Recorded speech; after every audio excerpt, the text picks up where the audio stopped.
How's it going, guys, and welcome back. In this video, we're going to be checking out how we can farm lumps of fat wax in Sekiro Shadows Die Twice. Lumps of fat wax are required to upgrade the prosthetic tools we can get in the game. So let's very quickly look into where we can farm a ton of these very quickly. The enemies that have the highest drop rate of this item are going to be the monks in the Senpou Temple. The best route for this is simply go to the first idol in Mount Congo, jump down to the left, and simply follow the pathway up, killing all of the monks you can find on the way. Obviously, you'd probably want to do this with a little bit more finesse and stealth than we do here in the gameplay. I'm just running in, trying to clear it as quick as possible, just so you guys can get a rough estimate of how many of these items you can expect per clearance of the route. And as some of you may know, there are things we can do to increase the drop rate of items in this game, which we'll be jumping into in just a second. But first of all, let's explain how the drop system of materials works in Sekiro.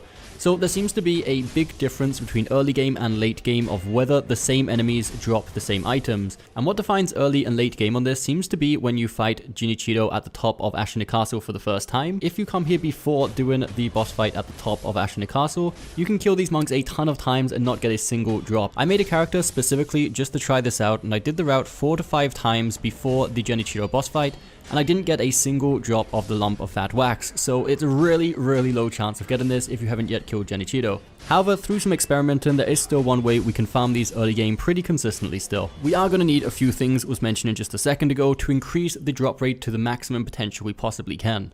The first thing we're going to do is make sure we have the most virtuous deed skill unlocked. This is going to increase the amount of coins we get as well as the amount of items dropped. If you have not yet unlocked the 4th skill tree, which are going to be the tempo arts that are required for this skill, we can get them in this very same area. All we need to do is go to the main hall of the Senpou Temple, exit out to the right, and continue all the way through to the other end of this dark cave. At the end, we'll need to do a couple of grappling jumps until we get to this shrine, open up the shrine door. Inside is going to be the text that is required to learn the tempo arts. That's the first thing we need to do to increase our drop rate chance. The second thing is going to be ring the bell demon. This will increase the difficulty of the game by a little bit, as well as increasing the drop rate chance of items. And the third thing we're going to do is use the Mibu precession balloons. These are the consumable items that are going to temporarily increase the drop rate chance of items. You don't need all 3 of these things, but if you are going to be trying to farm upgrade materials early game, you want to increase the drop rate chance to the maximum you possibly can. So with this, if we do the same route, being a little bit more careful because this character is a little bit weaker,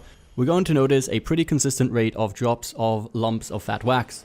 So obviously this also applies to other upgrade materials you may have seen, so I hope you did find this video helpful. If you did, don't forget that thumbs up button, subscribe for more content coming very soon, and we'll see you next time.